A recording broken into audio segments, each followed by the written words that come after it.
दोस्तों प्रणाम नमस्कार। महाकुंभ की इस बेला में हम पहुंच चुके हैं।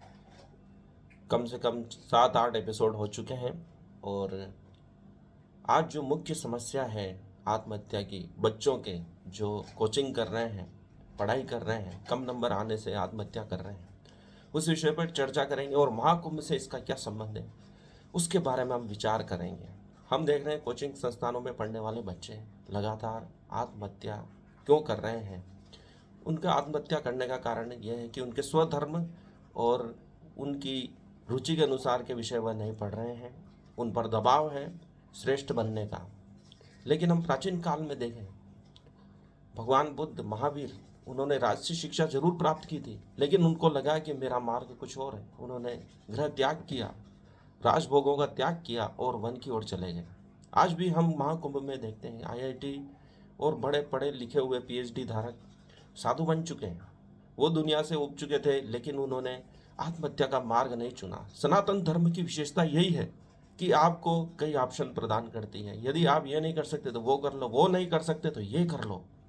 यही कारण है कि यहाँ हर चीज में आनंद ढूंढने का प्रयास किया गया है। आप जिस विषय में हैं, महाभारत काल में हम देखते हैं कि कर्ण को क्षत्रिय धर्म की शिक्षा प्राप्त करने का विचार था, लेकिन वह जिस ग्रह में पैदा हुए वहाँ क्षत्रिय धर्म का पालन नहीं किया जाता था, क्योंकि वो सूत पुत्र थे और रथ चलाना उनका धर्म था। लेकिन उनकी जो कर्म के अनुसार जो बुद्धि थी, जो वर्ण व्यवस्था थी, उसके अनुसार उन्हें क्षत्रिय धर्म का अनुकूल लगता था, तो उन्होंने क्षत्रिय शिक्षा प्राप्त करी।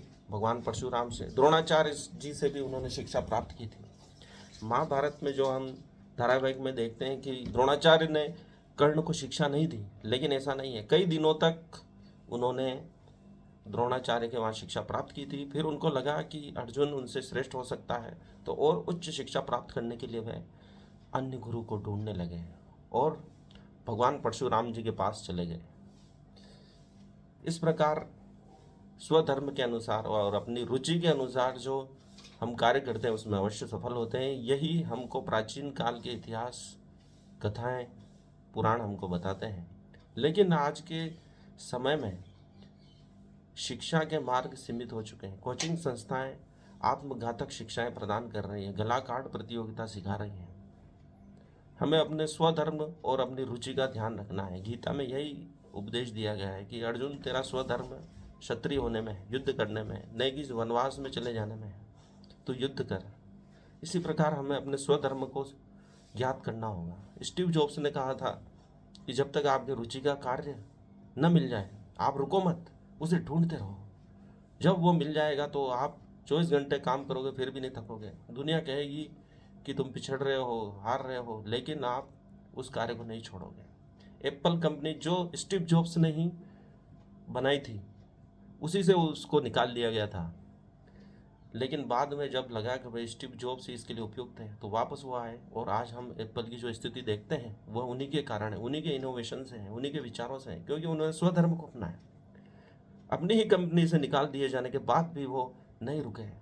उन्होंने कहा कि मुझे अपनी कंपनी से निकाल दिया गया तो मुझे और इनोवेशन करने का अवसर मिला, अपने विचारों को और अच्छी तरह समझने का अवसर मिला, मैं क्या कर सकता हूँ ये सीखने का अवसर मिला। जीवन में जो भी परिस्थितियाँ हैं वह आपके उन्नति का मार्ग बननी चाहिए, उन्नति का साधन बननी चाहिए। उन्होंने कहा कि कैलीग्राफी जो मैंने सीखी वो मैंने एप्पल कंप्यूटर में लगाई।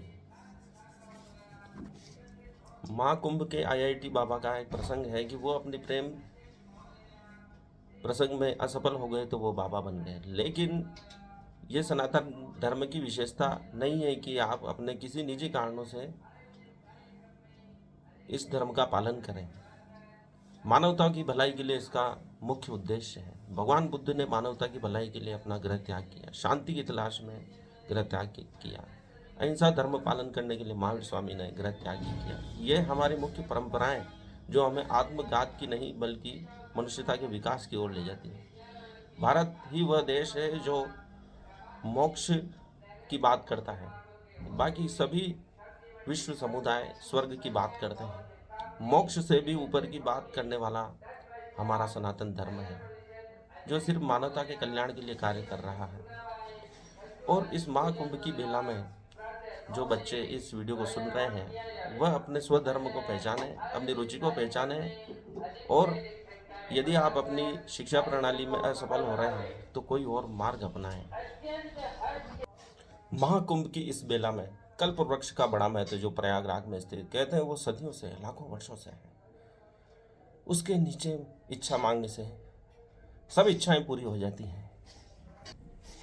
राजस्थान में नागा साधुओं के समान एक समाधि मिली है जिसमें स्केल्टन इस मुद्रा में बैठा है जो नागा साधुओं को समाधि दिए जाने के समय होता है। नागा परंपरा सिंधु घाटी सभ्यता तक ले जाती है।